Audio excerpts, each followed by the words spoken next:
Hey, so there's a great book called It Starts With One, Changing Individuals, Changes Organizations by Black and Gregerson.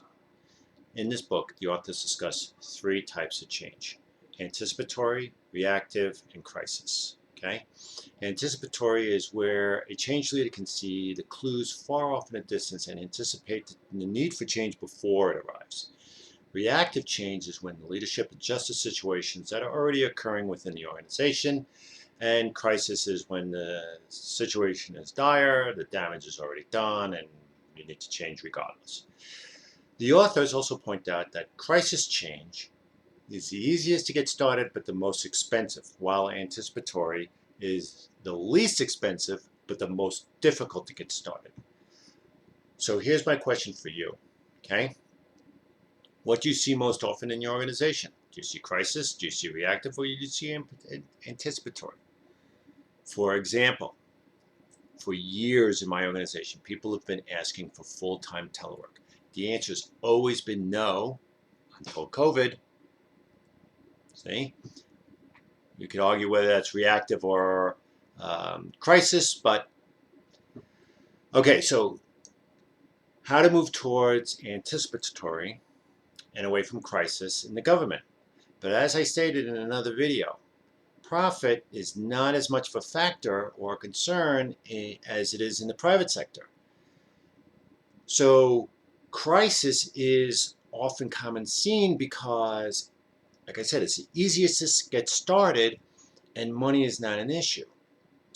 But it's not the way of running an organization, always in crisis mode. So how do you adjust this in the government? Well, there's 5 steps. First step is listen. Okay, listen. There are visionaries in your organization that can see the anticipatory change, and they're telling you about it. So listen. Just because they don't have a title doesn't mean that they don't have good ideas or they can't see the anticipatory change. Okay, and I'll talk about that more in another video, title versus change. Ideas versus titles. So, second, set the mantra. Is your senior management setting the tone to solve tomorrow's problems today, or are they just treading water? I want you to check out Eddie Obing's TED Talk. I'll put a link into it in the description. Fantastic TED Talk. He talks all about this. 3, it's called AARs, After Action Reviews. I use this all the time when I was in the Army, and we use this all the time in the fire department. So after the crisis, have a meeting and discuss what went right, what went wrong. It's called an after action review. And you have to feel safe to be able to talk freely in these meetings. And then ask, after you say what went right, what went wrong, ask, was this avoidable? Could we have avoided this crisis? And refer back to number 1, listen, listen, okay? 4, you can lead a horse to water, but you can't make it drink. So just because you're saying, hey, something's coming down, if you're saying, here's an anticipatory change, that doesn't mean people are going to listen to you, okay? Or they can't hear you.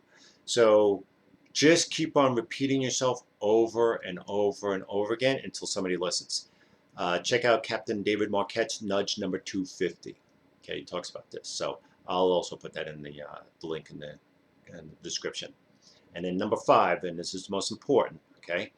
Use the LMX in and out groups, as I talked about in another talk.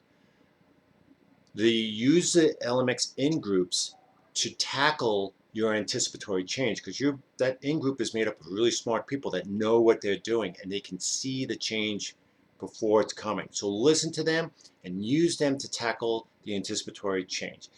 Like I said, it's hard to get started, the anticipatory change, but these people want to get started. So they're going to be the ones that you're going to want to use. Then use the LMX out groups, which is unmotivated people, to tackle the crisis. What better way to get unmotivated people motivated than stick them in a crisis? Okay? Use them to tackle your crisis change, and use the LMX in groups to tackle your anticipatory change. That should work. It'll be great. Okay? So that's my talk on the 3 types of changes. I hope you enjoyed it. Thank you very much.